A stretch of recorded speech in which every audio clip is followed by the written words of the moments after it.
I have lowered the prices. What more can I do? Do you know someone who loves old-time radio, classic TV, or movies? Plan ahead before this deal is gone. Go to oldtimeradiodvd.com. Place your order today. Now that's oldtimeradiodvd.com. You'll be glad you did. The Adventures of Sam Spade, Detective. Brought to you by Wild Root Cream Oil Hair Tonic, the non-alcoholic hair tonic that contains lanolin. Wild Root Cream Oil. Again and again, the choice of men who put good grooming first.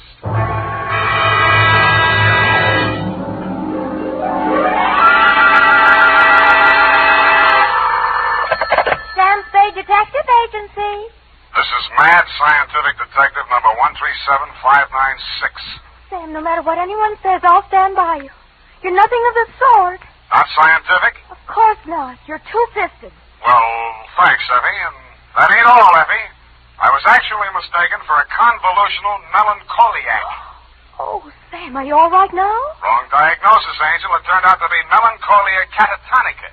Oh, you poor darling. What is that? Well, it's a thing where you lie motionless and silent with fixed eyes and indifference to surroundings. Unquote. Sam, what happened to you? What hospital are you in? Can I bring you anything? No, Effie, I am now at large. Pull down the blinds, check the corridors for men in little white coats, and set a bottle in the window if the coast is clear. Oh. I'll be right down to dictate my report on the mad scientist caper.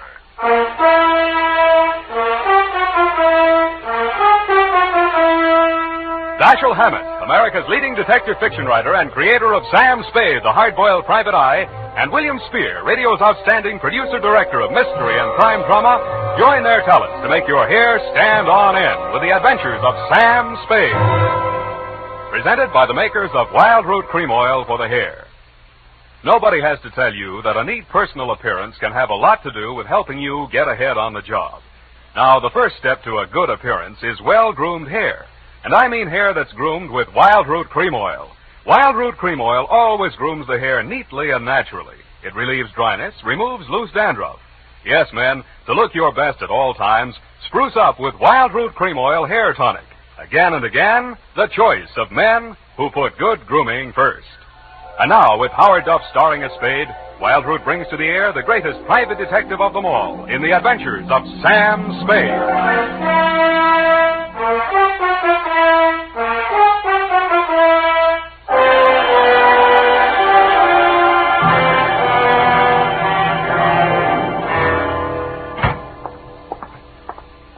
Effie!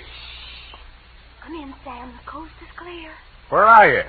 Why is it so dark in here? Well, I had to put the lights out. The blind stuck. I couldn't get it down.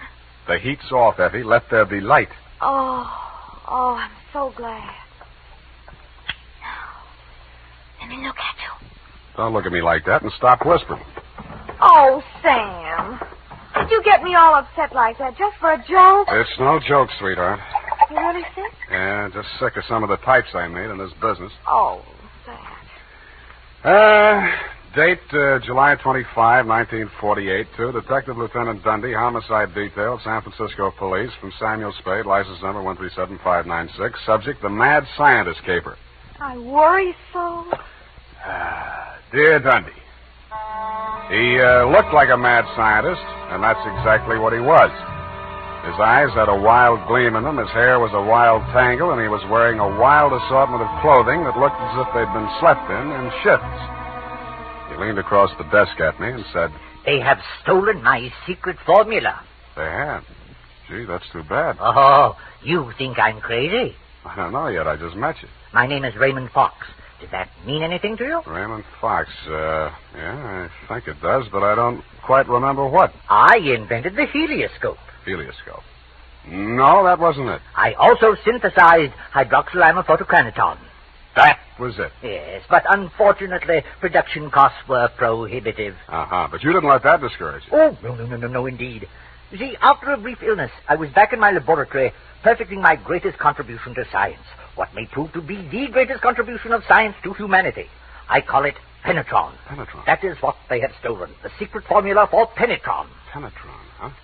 Now, What exactly is Penetron, Mr. Fox, and who are they? Well, Penetron is a plastic with a molecular structure which repels atomic radiation more efficiently than lead, yet weighs less than aluminium. Oh, that. Do you realize the significance of this? Well, And imagine a motor no larger than a cigar box, with a power potential that even I don't believe, but they do. who's they? Grierson Enterprises. Now, how do I know this? When I applied to the patent office to protect my discovery, I received this letter. Here, go on, read it for yourself. Commissioner of Patents, Washington, D.C. Dear Mr. Fox, your application for patent on formula designated under the trade name Penetron is hereby rejected. You see.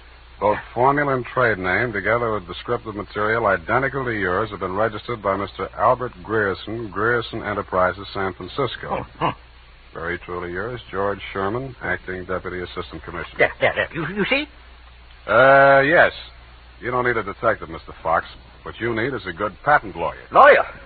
I have one. A legal ball of fire named Roscoe Manning. You know this scoundrel? Yeah? He's got an okay reputation. And I am paying for it. $3,000 in retainers. And now he tells me he can do nothing. Insufficient evidence, he says. What is this outfit, Grierson Enterprises? Yeah, a snare and a delusion, with rented furniture, unscientific ventilation, and dirty work at the switchboard. Mm-hmm. How did they get hold of your formula? Well, it must have been while I was ill. They came and took it away. Out of your laboratory? Oh, well, what does it matter where? I've got to start someplace. Start with the man. I promise you he's a crook. If he steals from me, he's stolen from others. If we can prove that, then I have a case. Well, I can't promise you anything, Mr. Fox, but I'll see what I can do. Will $100 be enough for your retainer? Too much. 25 now, and the balance if I can do anything for you.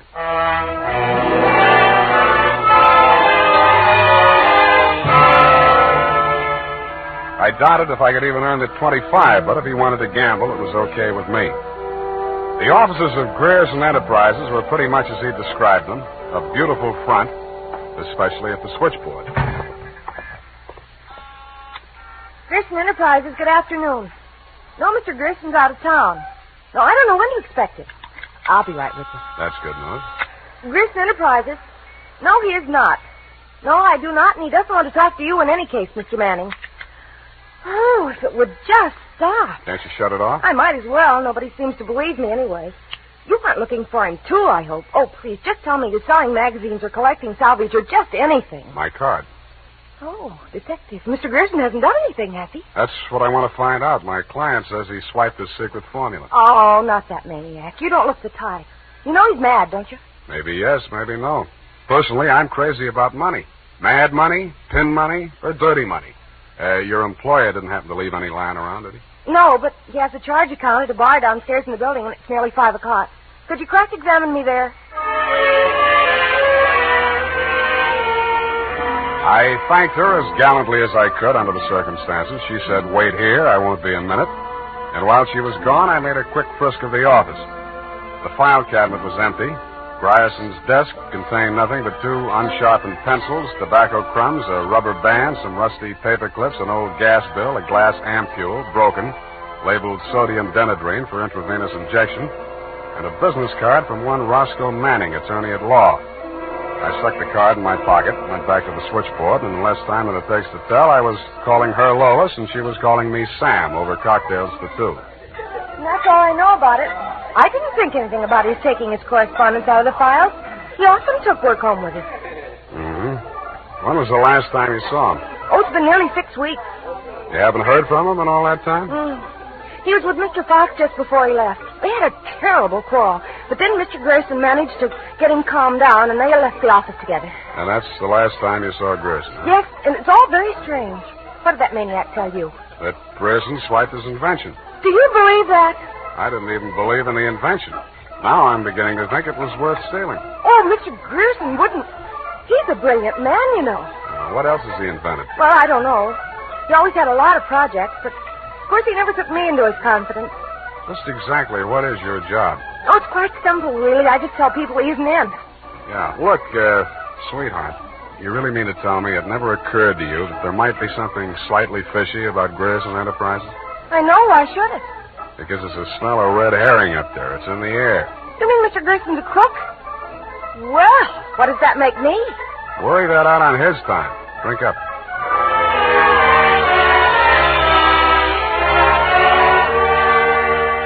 She looked as if she were telling the truth. Though with women, especially blue-eyed women, that doesn't always mean anything. If she had anything more to tell, she obviously wasn't ready yet to tell it. I asked her to come up and listen to my Herb Jeffries records. She said my apartment needed a woman's touch. I handed her a broom. She hit me on the head with it and left. And so to bed. Up the Times and phoned my client. He wasn't in. Then I phoned a guy I know who sometimes knows about things and asked him what sodium denadrine was. He said it was a sedative and or truth serum, a mental-type drug. I wondered what Grierson's been using it for during office hours. I also wondered what else he'd been spending money for. I phoned another guy who knows about other things, and he called me back with the name of Grierson's Bank, Golden Gate Trust. An hour later, to my surprise, I actually had something to go on. Because in the past 6 weeks, checks totaling $50,000 had been deposited at Grierson's account, all drawn on the Citrus Exchange Bank of San Anselmo, and all bearing the signature of one Carl Birdwell, M.D. He wasn't hard to find. It was a big place on the outskirts, and the sign on the gate said Mary F. Hotchkiss Hospital for the Mentally Deranged. Dr. Birdwell's cottage was one of 5 without bars on the window. He was spraying his roses. So that's cystodectomy of Dr. Kobler's. How are those convulsions? Coordination all right? Can't complain. Got the use of your fingers back? Good. Pick up those shears. I want all those ragged edges. Cut off the hedges. Well, why don't you hire a gardener? Or did those checks to Grierson use up all your ready cash? Eh? Oh, I thought you were the cystodectomy. Good Lord, you're that convolutional melancholiac.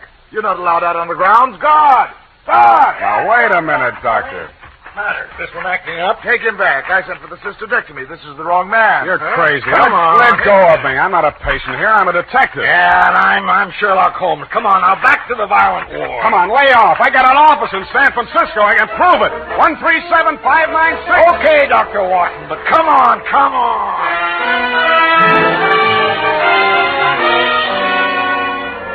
And in more time than it takes to tell, due to the guard's jiu-jitsu, I was disrobed, straitjacketed, and rolled into a wet sheet.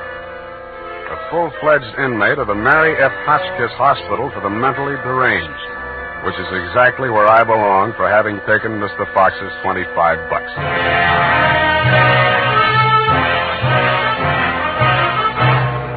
The makers of Wild Root Cream Oil are presenting the weekly Sunday adventure of Dashiell Hammett's famous private detective, Sam Spade.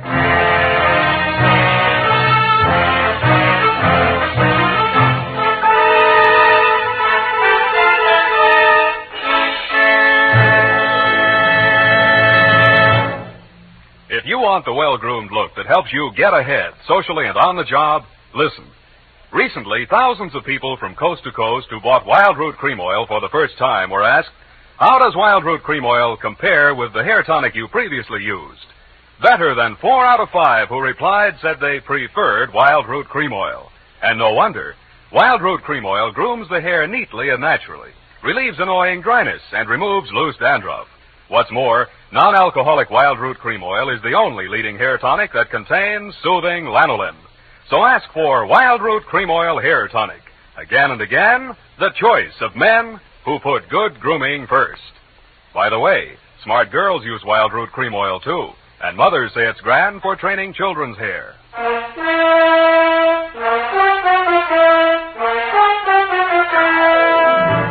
And now, back to the Mad Scientist Caper. Tonight's adventure with Sam Spade.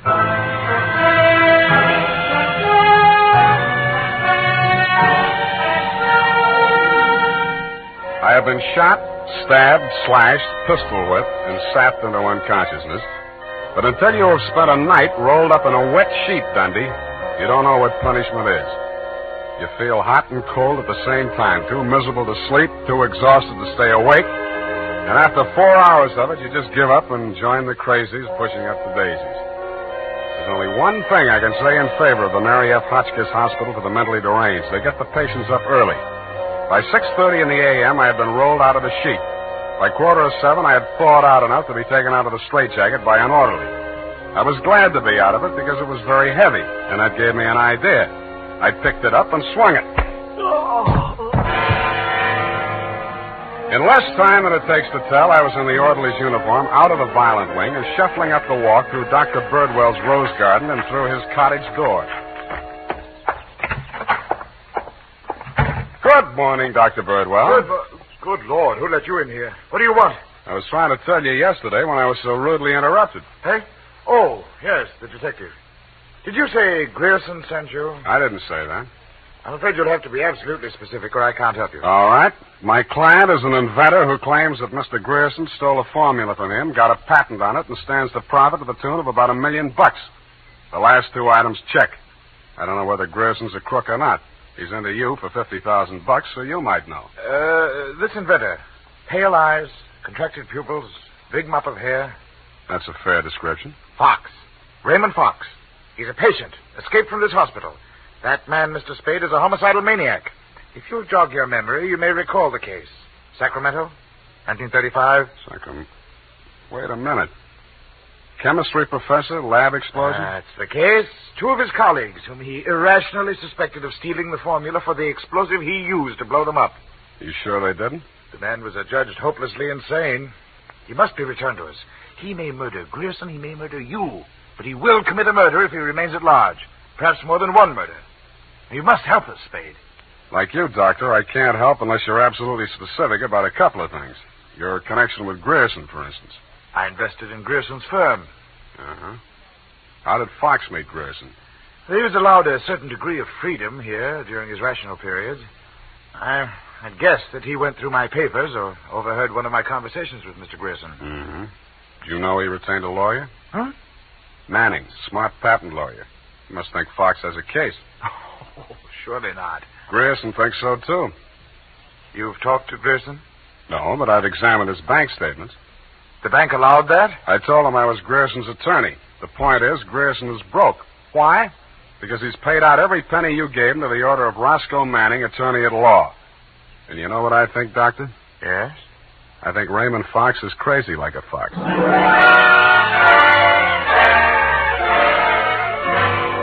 And I had the same idea about Dr. Birdwell, but I didn't say so. I didn't feel up to spending another night in a wet sheet. I also didn't feel up to the interview that was awaiting me outside the gates. A limousine, only a little longer than a hearse, was standing at the curb. A round pink head with a gray Homburg on it bobbed out at me from the driver's seat and said, Mr. Spade? Yeah? Roscoe Manning. How'd you do? About $49,975 less than you've done in the caper so far. The law is a lucrative profession, my boy. Get in. I'll drive you back to town. No charge? I'll even give you some free advice, sans retainer. Well, sir, you are an elusive chap. I've had the devil's own time catching up with you. How did you? I won't ask why. And I am not without resources. Now, as to our mutual client, Mr. Fox, obviously you've learned a good deal about him. Dr. Birdwell says he's cuckoo, and it's only a toss-up which one of us he's going to blow up first. Just about what you'd expect from a medical man. If you'd listened to as much conflicting medical testimony in court as I have, you'd take them all with a grain of salt. Or should I say soda mint? Or sodium denadrine? That's a mysterious remark. I was just trying it on for size. It didn't fit. Mm-hmm. Well, sir, here is my proposition. As to Fox's sanity, it's of no importance. He has money, and I think he has a case. We can always get a doctor to say he's back in his right mind. Where do I fit into your scheme? You just keep looking for Grierson. And watch that secretary of his. I don't trust her. Anything else? Oh, I almost forgot. Here's $500, and here's your ticket to Chicago.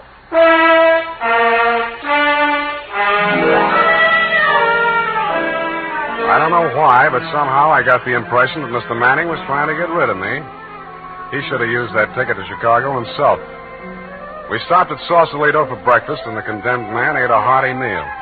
We drove the last mile through the Marina District and pulled up in front of his house. Well, sir, have a nice trip. Or take the car, Mr. Spade. I'll pick it up at the depot. Goodbye. It's been charming. Goodbye. He backed across the sidewalk, waving, and I waved back.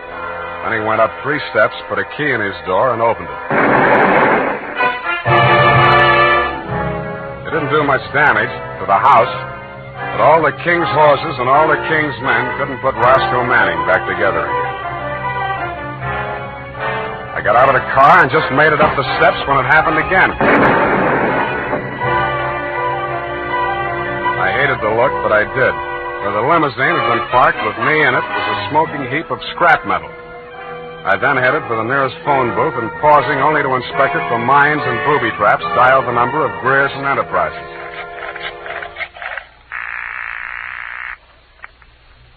Grierson Enterprises. Lois, Sam Spade. Sam, darling, thank you for the present. What present? I haven't had a chance to open it yet, but I think I can guess what it is. A traveling clock. You mean a package arrived and it ticks? Oh, darling, don't be such a tease. Now, Lois, listen. Oh, all right, I'll open it now. Throw it out the window. No, don't do that. Pedestrians, innocent bystanders.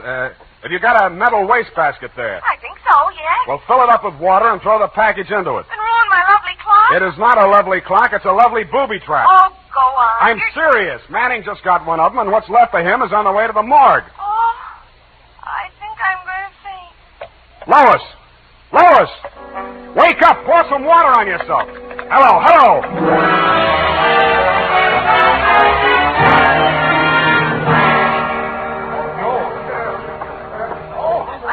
Let me through here. Come on, let me through. Lois. Lois.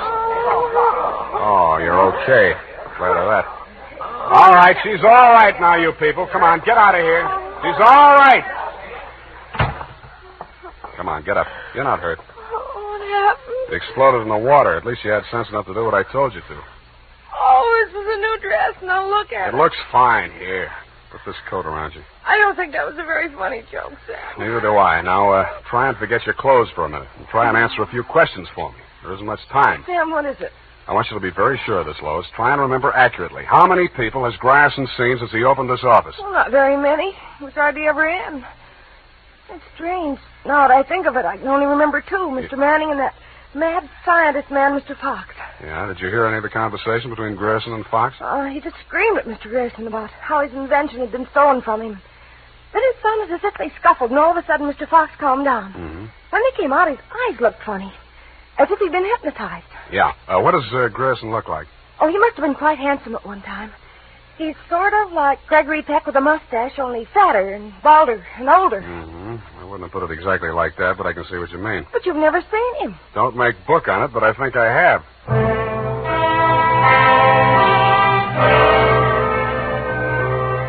I made 3 phone calls. One to a crime reporter I don't like very well, giving him a false story on the death of Lois, Grierson's secretary. Another to my client, the mad scientist, alias Raymond Fox, and one to Dr. Birdwell. Then I went to my apartment and waited. My client arrived 5 minutes before the doctor. When Birdwell came in, my client said, "Aha! That's he. He stole my secret formula."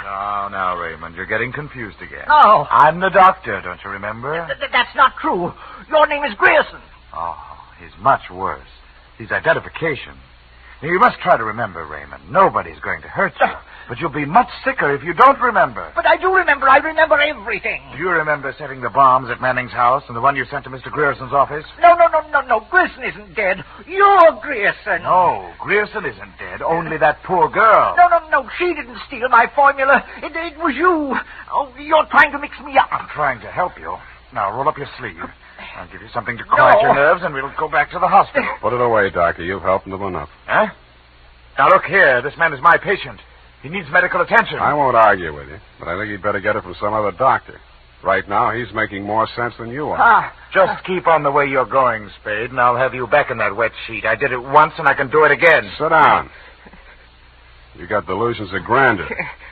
Stop shaking, Raymond. I said you're making more sense than he is, and I can prove it.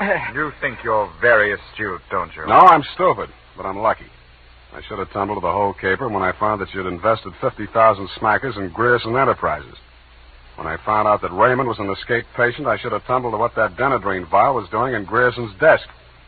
I should have known then that you and Grierson were one and the same person. I told you. When I discovered that you'd paid Manning all that shakedown money, I should have known you were planning to knock him off and everybody else who could identify you. But it didn't work out that way. I got out of the car before it blew up. Dumb luck. And you can identify me as Grierson? I don't have to. Oh, God. Surely you're not counting on Raymond's sanity to that extent. He can't even remember that I was his doctor. Can you, Raymond? You're trying to mix me up. You stole my formula. I didn't kill them, did I, Mr. Spade? Now, lie down on the couch and relax, Raymond. Don't worry about a thing. Well, Doctor, what now? You relax, too. Okay, Lois, come on in. What? Lois! Why, Mr. Grierson, have you been sick? How dare you? How dare you ruin all my plans like this? You stupid girl! Okay, that's enough. Come on, get back there. Get back. Sorry, sweetheart. I didn't mean to let him get that close to you. What were you trying to do? It was an experiment, just to see what would happen. It did. So that's the way you scientific detectives work. For a hard-boiled chap, you have the vaguest way of doing things I ever heard of. Well, plans are all right sometimes, Doctor, and sometimes just stirring things up is all right if you're tough enough to survive and keep your eyes open so you see what you want when it comes to the top or something. Spade, Dundee. I'm at home. I've got two homicidal characters here, one sane and one insane. Now, if you can tell the difference, I'll let you give the story to the papers.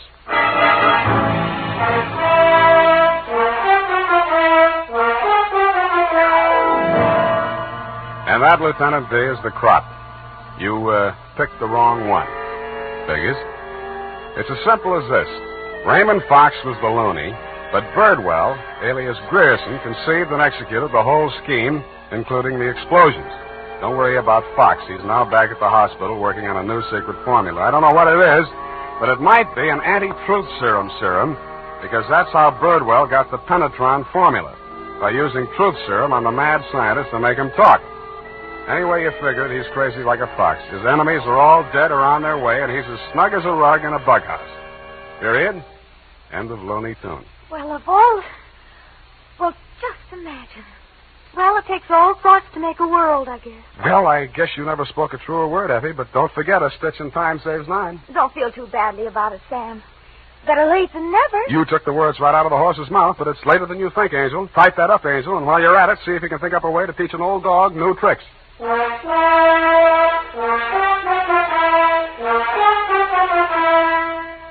Say, mister, if you haven't tried Wild Root Cream Oil Hair Tonic, why not get it tonight or first thing tomorrow?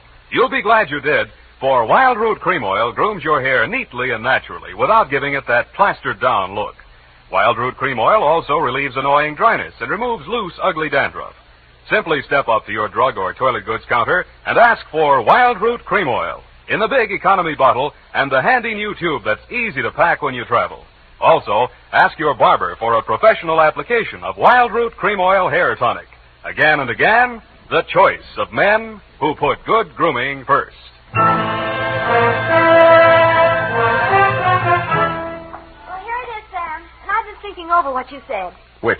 About teaching an old dog new tricks. Mm-hmm. You're only as old as you feel, Sam. Then send in the application for my old age pension. Oh, Sam, I won't let you talk that way now. You're just tired and nervous and run down. Yeah, backaches, stay-up nights, sour racket. You're just feeling sorry for that Mr. Fox. I wouldn't worry about him. As you pointed out, he's safer where he is for all concerned. Mm-hmm. And after all, necessity is the mother of invention. What's that got to do with anything? Well, he's an inventor, isn't he? Oh, that. You see? All's well that ends well. Good night, Sam. Good night, Pollyanna. Pollyanna. Oh, she's the glad girl. Oh, no, Sam, that's Shakespeare, that old... You know best. All ashore that's going ashore. Good night, sweetheart.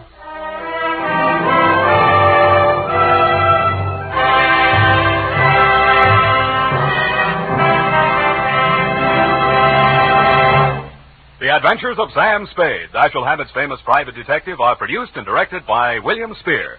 Sam Spade is played by Howard Duff. Lorene Tuttle is Effie.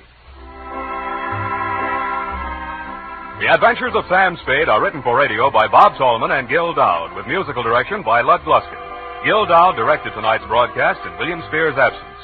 Join us again next Sunday for another adventure with Sam Spade. Brought to you by Wild Root Cream Oil, again and again, the choice of men who put good grooming first.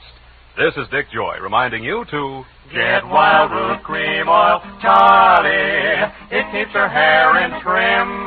You see, it's non-alcoholic, Charlie. It's made with soothing lanolin. You better get Wild Root Cream Oil, Charlie. Start using it today. You'll find that you will have Have a tough time, Charlie, keeping all the gals away. Hiya, Baldy, get Wild Root right away. This is CBS, the Columbia Broadcasting System.